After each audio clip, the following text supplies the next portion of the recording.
The first thing I felt was light. Not warm, not cold, just a dull, sterile brightness that pierced through the darkness behind my eyes.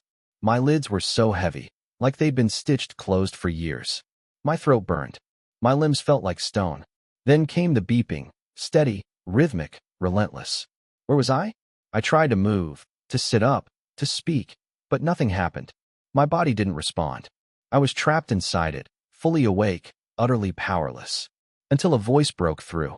"She's awake," it whispered, trembling. I heard footsteps. A nurse called someone. Machines hissed and clicked.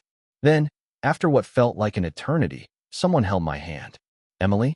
Emily, can you hear me?" It was my mother. I recognized her voice instantly, though it sounded older. Tired. There was so much emotion wrapped into just 3 words that my heart began to race. I blinked once. Then again. Slowly, the blur faded and I saw her face. Pale, tear-streaked, lined with worry. She looked like she'd aged 10 years. Where am I?" I croaked. My voice was hoarse and thin, barely a whisper. "You're in the hospital," she said softly. "You've been here a long time." I looked down at my hands. Thin, frail. Tubes ran into my arms. My fingernails looked brittle. My skin was translucent. "How long?" I whispered. She hesitated. Her lips trembled. And then, finally, she spoke the words that shattered everything I thought I knew. "2 years, sweetheart. You've been in a coma for 2 years." The words hit me like a truck. 2 years? My mind scrambled to catch up. 2 years since I'd last walked, talked, held my daughter. My daughter. Grace. Panic surged through my veins like fire. I tried to sit up, ignoring the pain that screamed through my body. "Where is she?" I gasped. "Where's my baby?" My mom reached out to steady me. "Emily, listen." "No. Where is she? Is she okay? Is she safe?" "She's alive," she said quickly. "She's healthy. She's okay. But there's more you need to know. And I need you to stay calm." I couldn't breathe. 1,000 thoughts crashed into my skull all at once. Who had been taking care of her? Was she in foster care? Did she think I abandoned her? My mom took a deep breath. "She's been raised by someone. Someone unexpected." I froze. "Who?" She exchanged a glance with the nurse. Then she leaned in and whispered, "His name is Daniel Whitmore." The name meant nothing to me. I blinked. "Who is he?" "He's a billionaire. Owns half the tech companies on the West Coast. And he's the one who found Grace. He's been raising her as his own." My breath caught in my throat. What? My baby girl, being raised by a stranger? A millionaire? It made no sense. The room spun. My pulse pounded in my ears. None of it felt real. And then I asked the question that chilled me to the bone. Why? Why him? Why not you? Why not family? My mother looked down, ashamed. "You'll need to hear the full story. And you'll need to see her before you decide what to feel." I couldn't speak. I couldn't think. I just stared at the ceiling, tears slipping down my cheeks. I'd woken up from a nightmare and stepped into a stranger's life. The next morning, I woke up to silence. Not the sterile, mechanical kind that filled the ICU. This was heavier. The kind of silence that comes after a storm, when everything has changed, but the world hasn't caught up yet. My mother brought me a soft breakfast, applesauce, crackers, and broth. I barely touched it. My mind was still spinning from what she told me the night before. Daniel Whitmore. Billionaire. Stranger. The man who had raised my daughter. I stared at the white walls, trying to imagine his face. Was he kind? Cold? Did he love her? Or was she just another project, something for his legacy? How did it happen? I finally asked. How did she end up with him? My mother sat down at the foot of my bed, sighing deeply. Her hands twisted the hem of her sleeve. I recognized the guilt before she even spoke.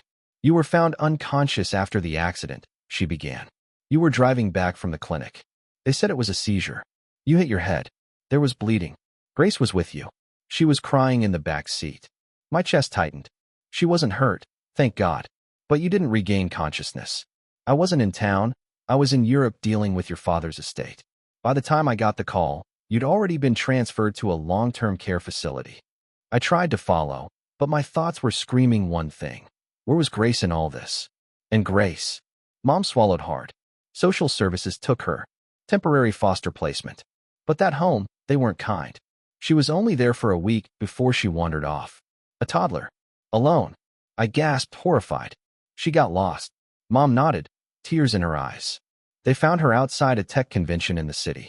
She was sitting on the steps, clutching her blanket and crying. Daniel Whitmore. He happened to be speaking there. Some keynote about innovation or robotics or something. He saw her. He said later something in his gut told him to stop, to sit next to her. I could barely breathe. What happened next? I whispered. He took her inside, called the police. But when they ran her file, it was a mess. The system was overwhelmed. No one had reported her missing yet. Daniel, he offered to keep her temporarily, just for a few hours, until they sorted things out. My mother looked at me with something I hadn't seen before, awe. But those hours turned into days, then weeks.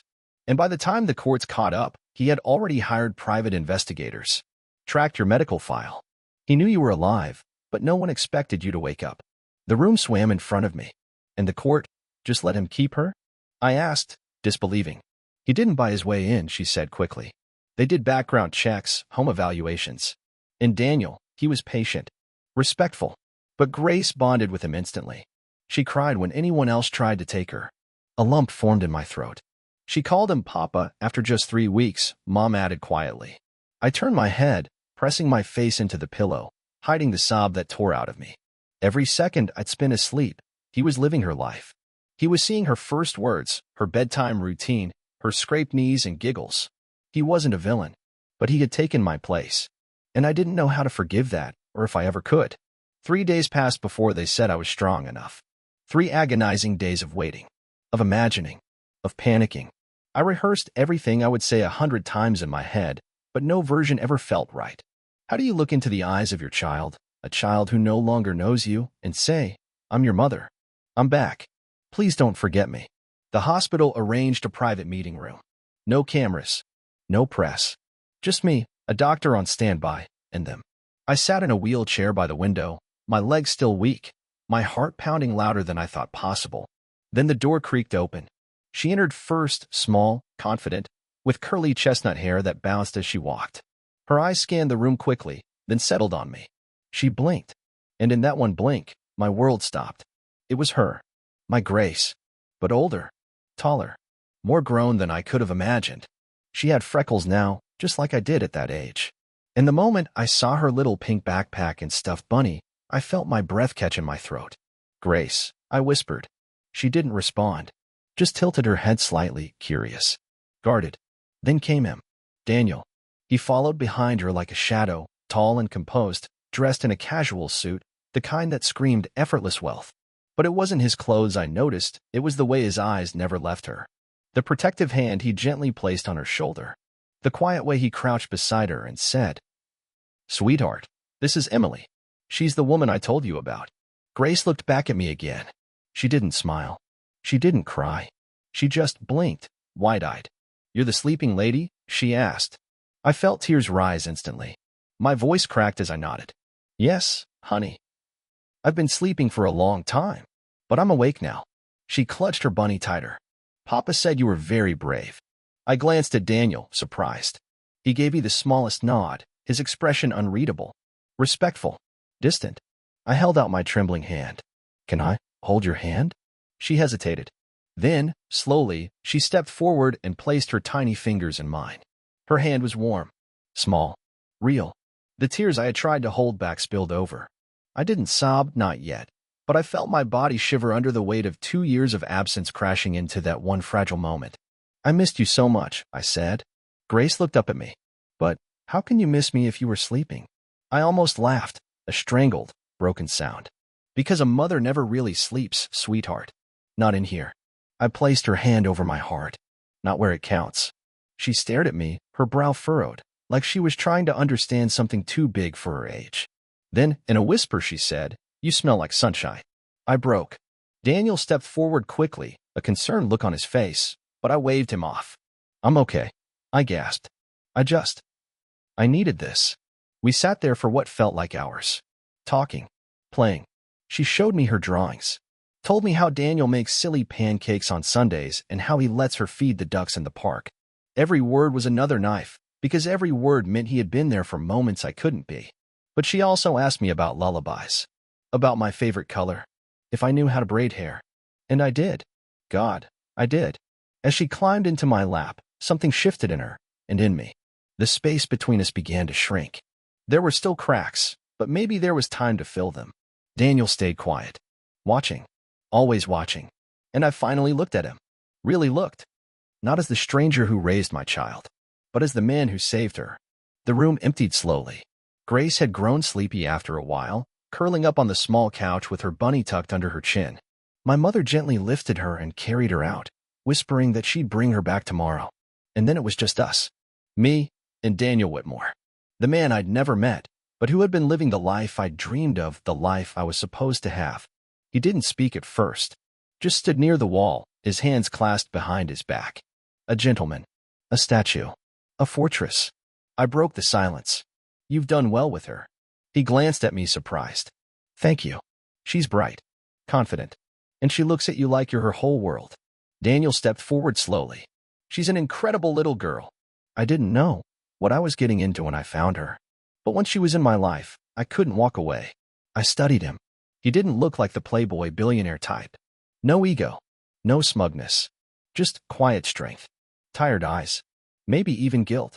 Still, I couldn't stop myself. You didn't have to keep her. He nodded.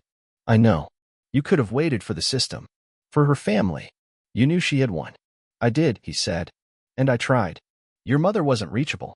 The court system was a mess. And Grace, she attached herself to me quickly. They said it would traumatize her more if we tore her away from a stable environment just to place her in a temporary one. I clenched my fists. She's not yours. He didn't flinch. I know that too.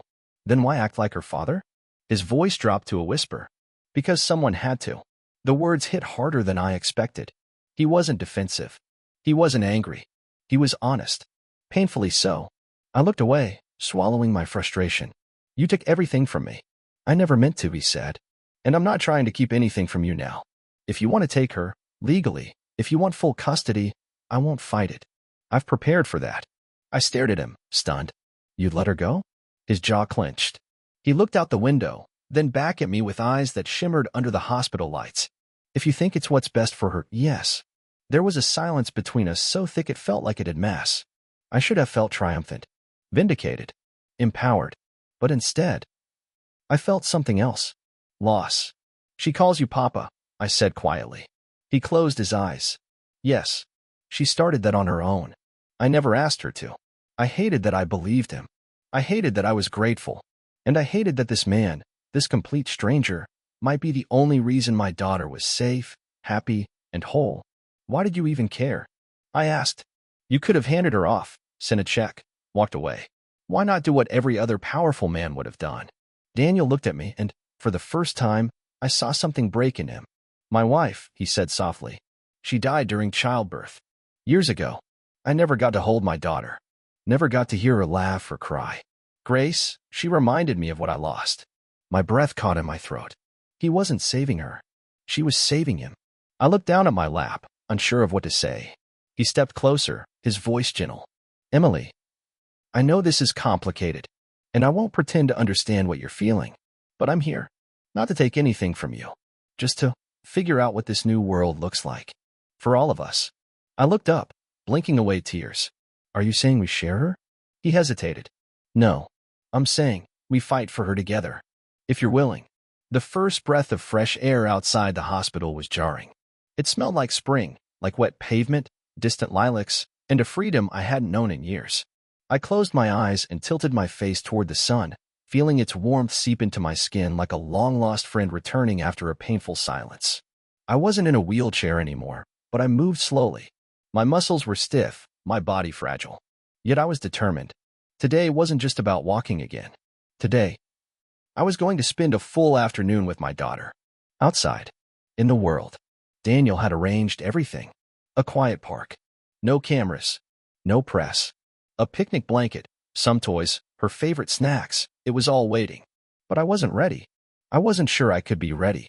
When the car pulled up, I caught sight of her through the tinted window. Grace. My little girl in a pale yellow dress, gripping her bunny in one hand and a juice box in the other. She looked so alive. So real. And somehow, so much not mine. Daniel stepped out first.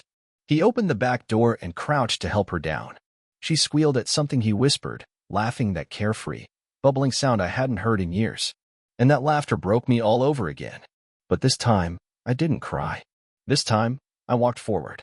"Grace," I called, my voice cracking under the weight of emotion. She turned. Her eyes lit up, and she ran, not to Daniel, to me. Her arms wrapped around my legs before I could bend down. I nearly collapsed from the force of her hug. "You came," she said. I knelt, pulling her close. "Of course I came, sweetheart. I'll always come." She looked up at me with that same curious spark. "Can I show you my secret picnic spot?" I nodded, tears threatening but not yet falling. "I'd love that." We walked hand in hand toward a shady tree where the blanket had been laid out. Daniel followed a few steps behind, giving us space. Watching. Always watching, but this time not as a protector. As a quiet presence. As someone learning to let go. Grace showed me everything, her drawings, her gummy bears, the way Daniel folds napkins like animals. She told me how she wants to be a space explorer and a fairy, and how she once saw a duck sneeze, and it was the funniest thing ever. And with every word, I fell more in love with her. With this version of her. The one I missed, but maybe could still come to know. After an hour, Daniel finally joined us on the blanket. He didn't say much, just listened, smiled occasionally. But when Grace leaned against both of us and said, "You feel like a family," something in me cracked open. Not in pain. In possibility. I looked at Daniel. He looked back. And for the first time, I didn't see the man who stole my place. I saw the man who kept my daughter safe, until I could return. "She's lucky," I said softly. He shook his head. "We both are." That night, I sat on the edge of my hospital bed, staring at a photo Grace had drawn. It was a crayon sketch, crude and colorful. 3 stick figures holding hands. One with long hair, me, one with short hair and a tie, Daniel, and one smaller in the middle with bunny ears, Grace, of course. Above them, she had written, "My family. Not mom. Not papa. Family." And somehow, that single word carried more weight than any legal term or courtroom decision ever could. For the past few days, I had been clinging to the idea of reclaiming what was mine. I had dreamed of taking Grace home, starting over, erasing the lost years and pretending they hadn't been stolen from me. But Grace didn't live in the past. She lived in drawings and stories and silly bunny ears. She lived in both of us now. And maybe, just maybe, I had to find the courage to live in that world too. The next morning, Daniel met me in the hospital courtyard. He looked as tense as I felt, like he had come ready for a battle, ready for loss. "I had my lawyers prepare the paperwork," he said. "If you want to file for full custody, I won't stop you." I took a breath and handed him the paper. He wasn't expecting Grace's drawing. He stared at it for a long moment, reading her shaky letters. His hands trembled slightly. "I don't want to fight," I said. "I've already lost too much time." He looked up. "What are you saying?" "I'm saying, I want her to have both of us. Not a custody battle. Not a court order. A life." Daniel's jaw tightened. "Are you sure?" "No. I'm terrified," I admitted. "But she's not a possession to win. She's a person. And she already chose both of us." He exhaled slowly, and I saw something I hadn't seen in him before. Relief. Deep, unfiltered, soul-cracking relief. "She'll always have a home with me," he said. "And she'll always have a mother with me," I replied. There was silence. Then he offered me his hand. Not as a rival. As a partner. "For her," he said. "For Grace," I whispered. And just like that, we began something new. Not a perfect family. Not the family I imagined. But one Grace had drawn into existence, bright, messy, beautiful, in a world where love didn't need to be limited or earned. It just needed to be shared.